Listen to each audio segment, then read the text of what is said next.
Our speaker was here last week, and I feel like I've been waiting 7 years instead of 7 days to hear her speak. And tonight we have Daisy coming to us from the Think It Through Sober group here at NAVA.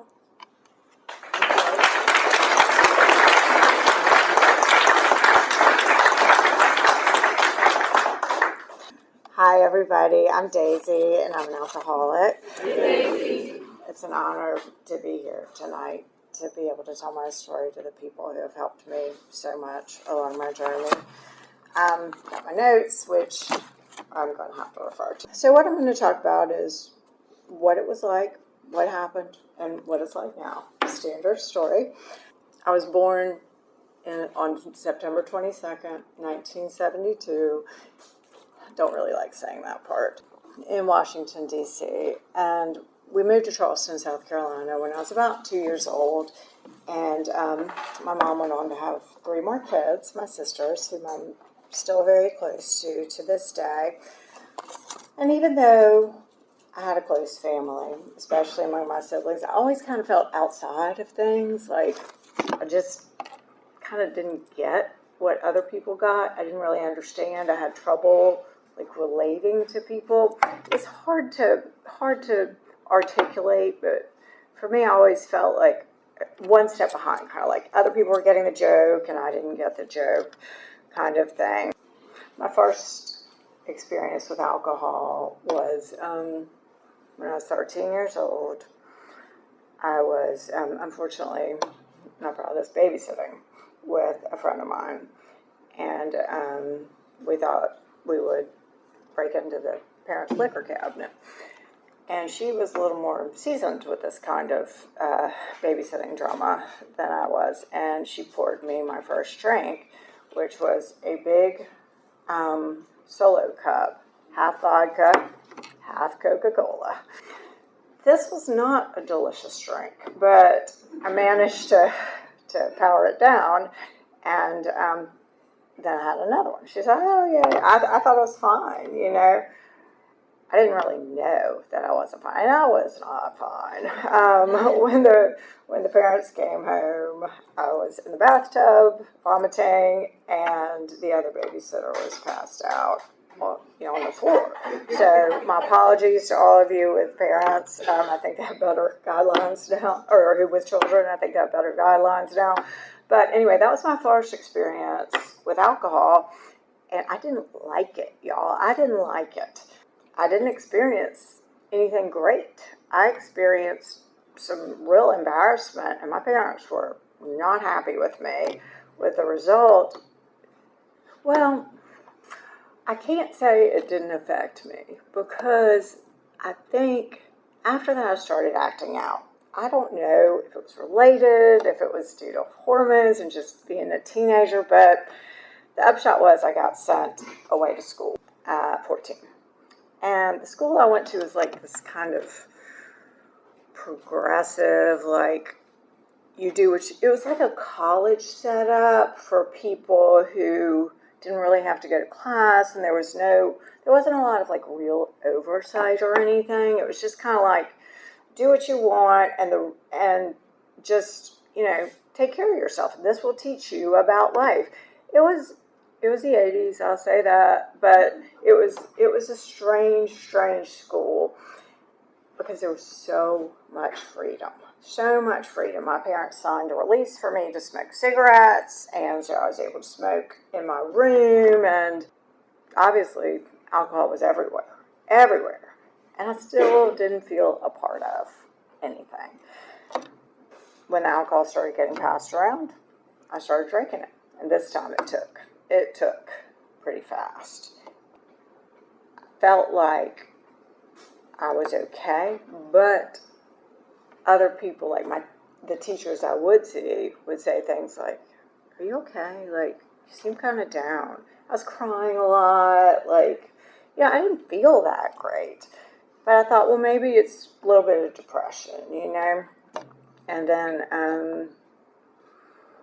I just kept drinking every night. Got into some other stuff, nothing super heavy, but still, it was outside substances. And then one day, I didn't wake up, I hadn't been asleep, but I sort of looked around and I was in a hospital. So that was my first institutionalization. I was found catatonic in a closet, apparently. So catatonia is when you're unresponsive, but not unconscious. And but this was very shameful to my family, right? They didn't want to admit this, but they also kind of didn't want me home. But it was December, and so my mom drove up to D.C. where I was, where I'd been sent, and she picked me up and brought me home. And they didn't want anyone to know I was back. This is okay, y'all. I've come to terms with this. At the time, there was a lot of resentment, which I've worked through, and for many years after. But anyway, so I went into outside help, went to another hospital locally, and eventually they said I was fine. You're fine. Go back to school. So I went back. One guess what happened 3 months later, right? So I'm back at the school, I'm drinking, I'm doing outside substances, back in the hospital, back home, back to school. That cycle continued throughout the rest of my high school. So 3 years, just back and forth, really, between a place I was scared to be. I was scared to be there, away from everything I knew, from all my friends. I didn't understand the people I was with. I didn't understand anything. I just knew that drinking made me part of the clique. Drinking made me part of the group. I would get invited to parties. I would get invited to things. I felt like I was just like, why am I being invited? I'm, so dorky. And then I would have a drink and I'd be like, oh yeah, I can rock and roll with these girls, but I could not rock and roll with those girls. In fact, what was happening is I would just always end up back in the hospital. So that went on, until I guess I got out of high school, from my local high school, and then I went on to college, and like I've heard a lot of people in here say, like, I don't know how this happened.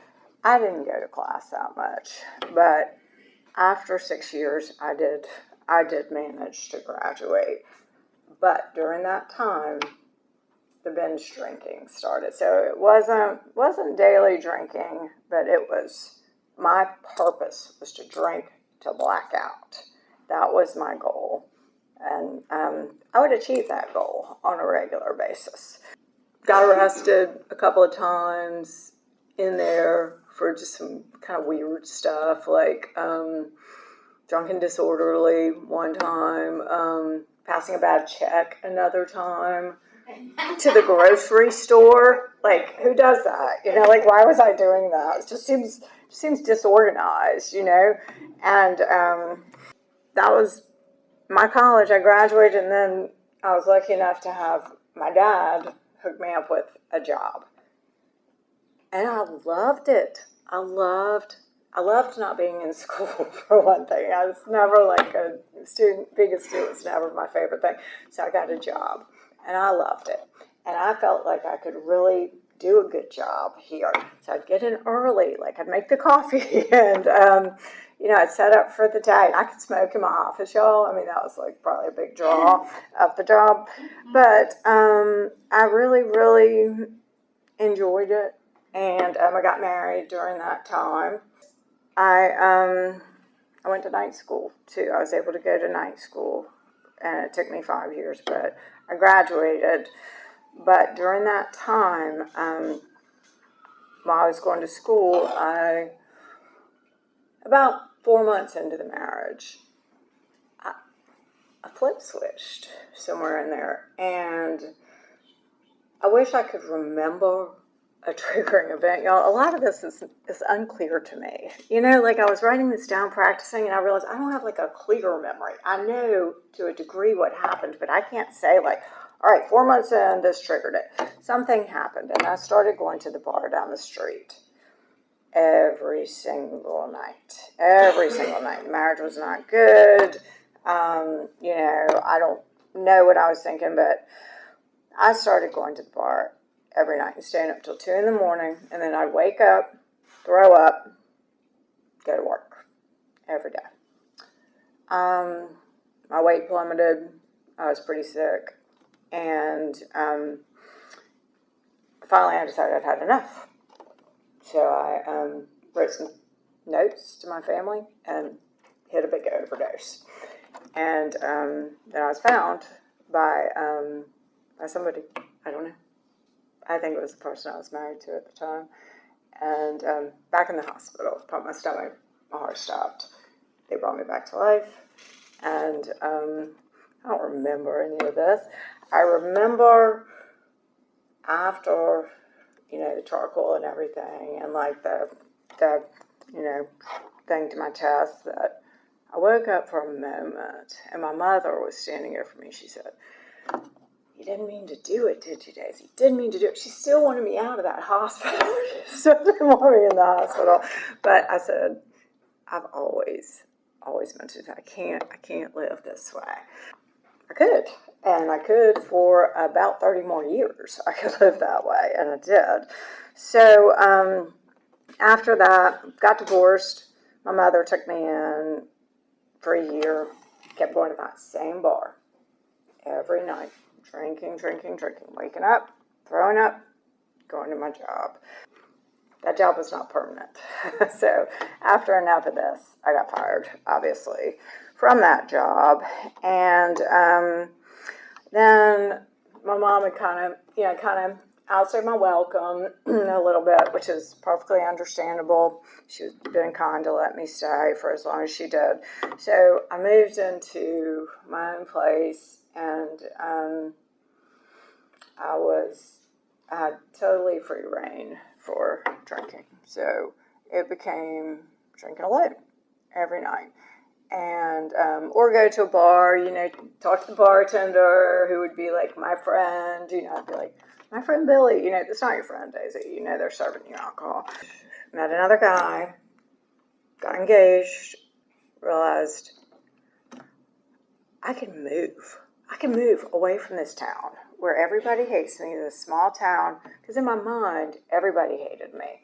Everybody thought I sucked. Everybody thought, like, what a loser you are. You just, I had a really, not a very good opinion of myself that was probably true internally, but I just don't know. I just know that I thought they hated me, and I hated them in return. So I tried the geographical location, and I came here to Atlanta.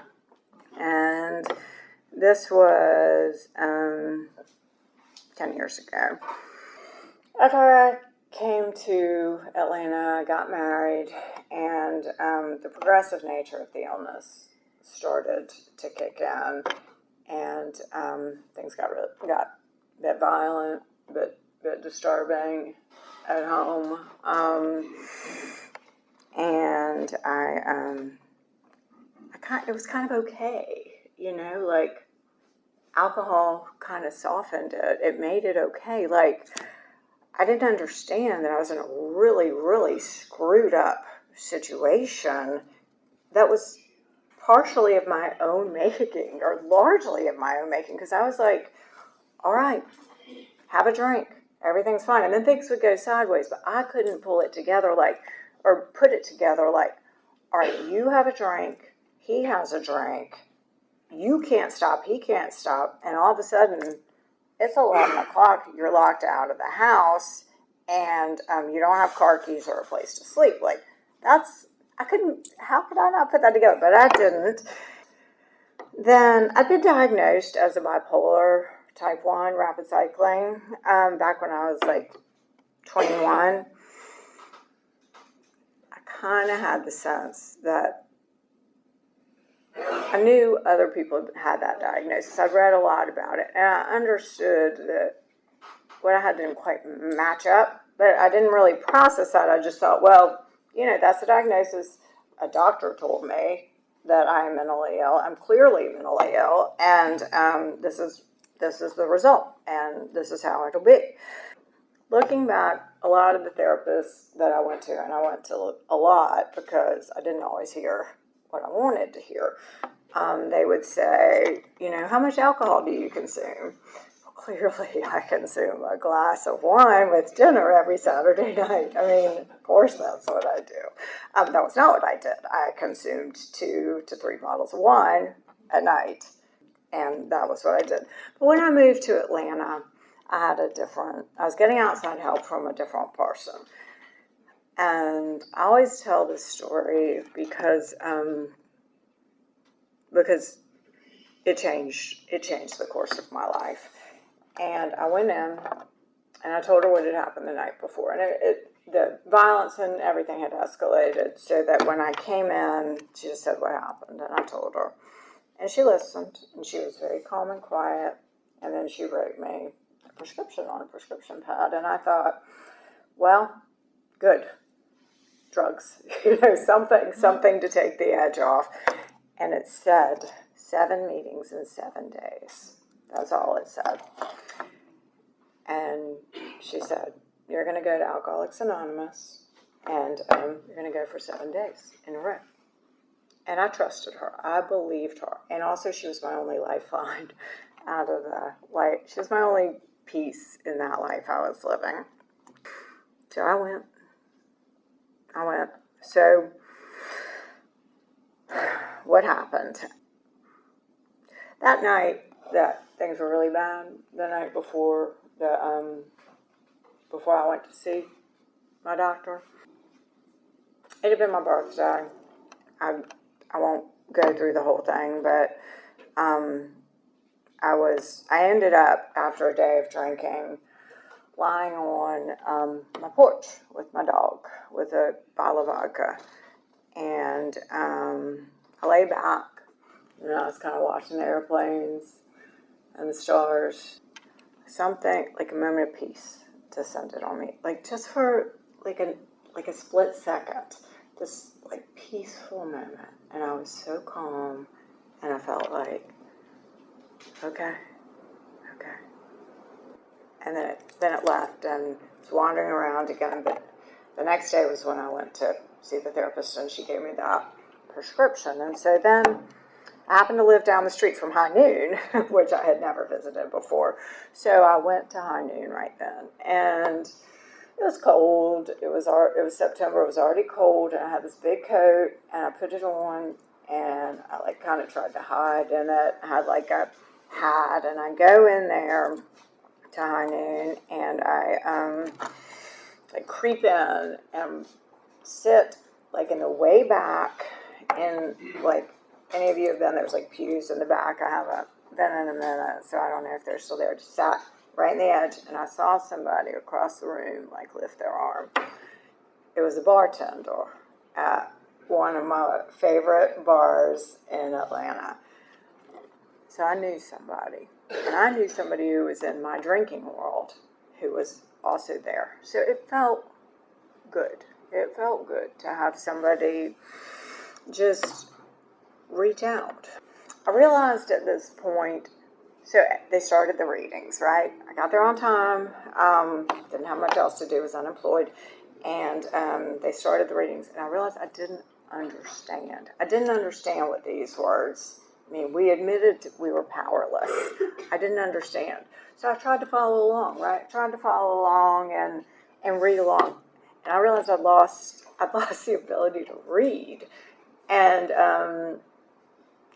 my reading comprehension was gone, and also the ability to understand words had left me. And that was a little scary to me in a way, but it probably should have been scarier.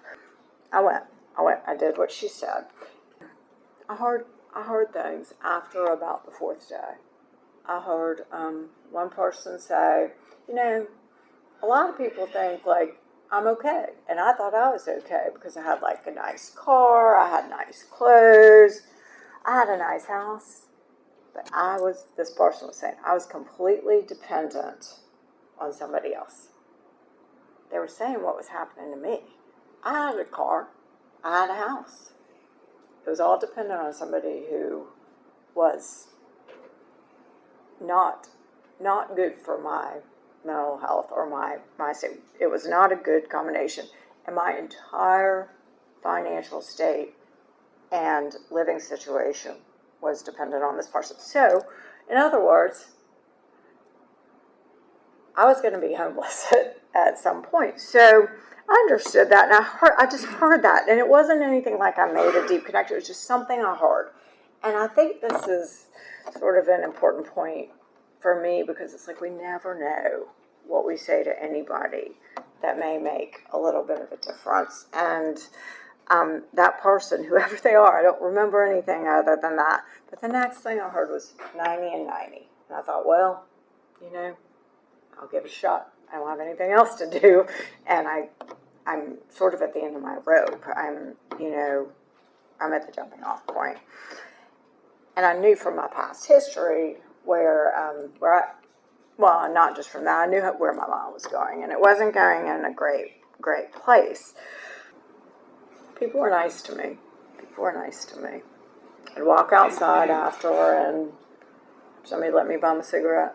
I'd talk for a minute, and then I'd walk back to where I lived down the street. And the contrast was kind of amazing, like my home life versus how kind people were and how non-judgmental they were and how accepting they were. I know I can read, but I bought a big book. Somebody told me to get a big book. It took me about 6 months to really be able to start it, but I started with the stories in the back, and I could understand that. I got a sponsor. The sponsor helped me understand certain things about the readings, about the steps, about the traditions that I couldn't understand on my own. I genuinely took step one. I admitted I was powerless over alcohol. I knew my life had become unmanageable. It was clear. It just hadn't been clear to me. So that's where I got sober, was at high noon, and I started going to Triangle. So I did 3 meetings a day. And I really liked those meetings. I really did. People were as destroyed as I was. And listening to the shares, I realized, I don't feel alone anymore. I don't feel outside when I walk into this room. I feel like this is my world. These are my people. And I get it. And I did get it. That's the thing. I did get it. And that was good. That I had that. And I'm grateful. So grateful that I had that time.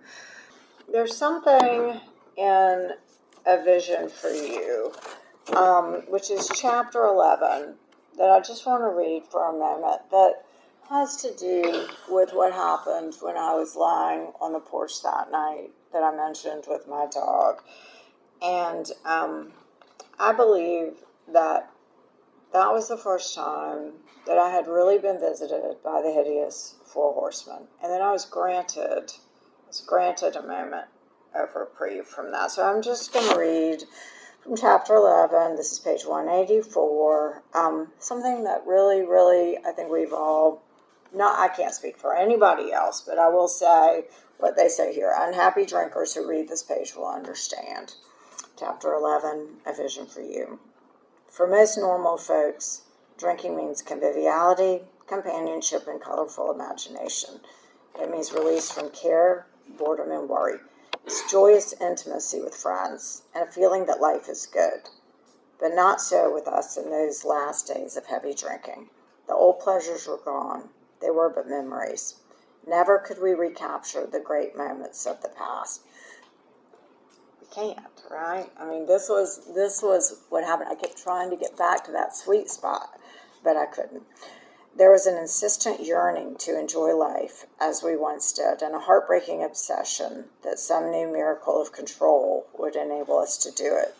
There was always one more attempt and one more failure. The less people tolerated us, the more we withdrew from society, from life itself. As we became subjects of King Alcohol, shivering denizens of his mad realm, the chilling vapor that is loneliness settled down, It thickened, ever becoming blacker. Some of us sought out sordid places, hoping to find understanding, companionship, and approval. Momentarily we did, and then would come oblivion and the awful awakening to face the hideous four horsemen: terror, bewilderment, frustration, despair. Unhappy drinkers who read this page will understand. It is terrifying to have that, and that is where I was. What it's like now. Okay, it's different. It's very, very different. And it's thanks to this program. And a lot of my dear friends are here tonight.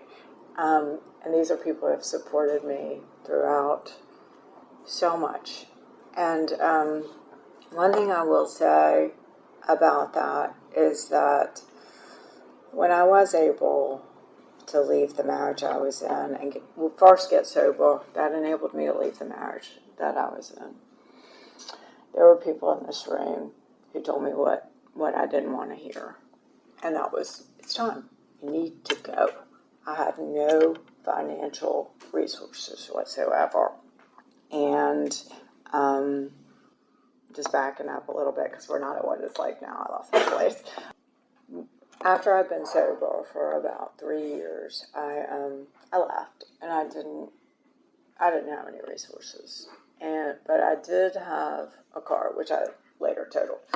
Sober, right? So I don't know what that was all about, but I drove, and I knew I didn't have a bank account. I knew I didn't have cash. I knew I didn't have credit because I'd been living with this guy for a while, and he was taking care of me financially. So I'm driving around, and I see a sign that says apartments for rent. I drive in, and I walk in. It was almost like I was on autopilot. I walk in, there's a guy in there. He says, "Hey, I'm Alex. Would you like to put your application in?" Sure, I want to go home, you know. So I put my application in. It passed. I got an apartment. I could leave. And I did. I never went back after that to that house. And I didn't have furniture, and I didn't have a job. I was able to get power to the apartment, and through the same mysterious situation. And then I lost my car, realized I was going to have to walk everywhere. And that's okay, right? That's okay. I can walk. But I was worried about some sort of money because he had pulled everything out of my bank account. I didn't have any money or any means of paying the rent for this apartment that I'd gotten. So I got a job. And it was within walking distance. I started walking around the neighborhood saying, "Hey, can I help you with anything? Hey, do you have anything?" And there was a law firm. And, well, I can scan things, and I can file, you know, and it did for $15 an hour. And then I got granted through this program a friend who offered me a job that I still hold today. And it was amazing. It was amazing. After I had that job for a little while, I was able to buy a car. I couldn't believe it. So what it's like now, it's 180 degrees different, y'all. I'm a different person. I feel like the 3 or 4-year-old that I was at one point, almost like innocent in my outlook on the world. Like, I believe positive things about people. I think people are trying the best they can every day. I didn't think that before. I thought everyone was mean to me. Learning in this program to help others has become like a way of life to me. And it's not, I want to help anybody in any way I can. And I don't want to manipulate somebody to get my way. I want to look at someone and be able to see if they're in pain. And if they are, you know, listen or help or do something. That's not because I'm a saint. I'm not a saint. I understand what it's like to be in a lot of pain, and I learned that here. One thing I'm really grateful for is I had a lot of secrets before. I didn't want to tell anybody anything. I was so ashamed of so many things I'd done. Through working the steps, I feel like I don't have those secrets anymore. Every single shameful thing I have told somebody. That doesn't mean I want to tell them every day. Doesn't mean I'm going to say it now, but there are some things I really, really wish I hadn't done, but I did them, and I had to admit them. The obsession was lifted years ago, and I am grateful for that every day. Gratitude is with me all the time. I can't believe the life I lead today. And it's true, for me at least, that you don't get everything you want. I still don't have everything I want, but I have everything I need. And now I realize that's what I wanted all along. So just in closing, I just kind of want to read, so every morning I read, like, just real fast, the daily reflections, and I was kind of looking through, thinking about this talk, and I saw one, and it sort of exemplified what I wanted to say. It's from June 22nd. I'm aware it's not June 22nd. But it's called Today I'm Free, and it's on page 182 of the Daily Reflections. I am learning to practice acceptance in all circumstances of my life so that I may enjoy peace of mind. At one time, life was a constant battle because I felt I had to go through every day fighting myself and everyone else. Eventually, this became a losing battle. I ended up getting drunk and crying over my misery. When I began to let go and let God take over my life, I began to have peace of mind. Today, I am free. I do not have to fight anybody or anything. Thank you. Thank you very much.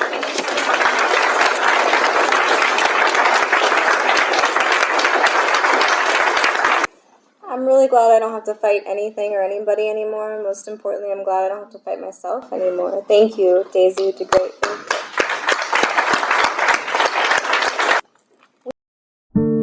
First I slept and then I crept to a hope-filled dream.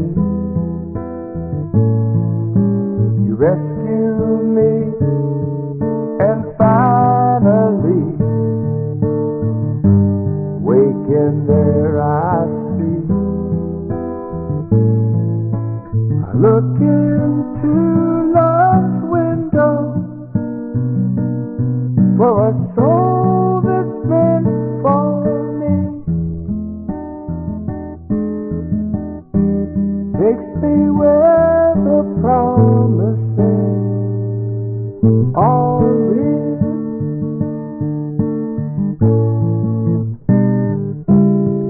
Sometimes quickly, sometimes slow, we get just what we need. On a broad highway, stride for stride, we walk eternally. I look into love's window for a heart that beats for me.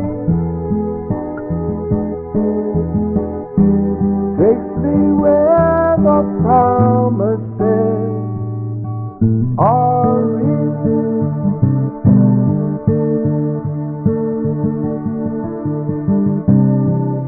And I always long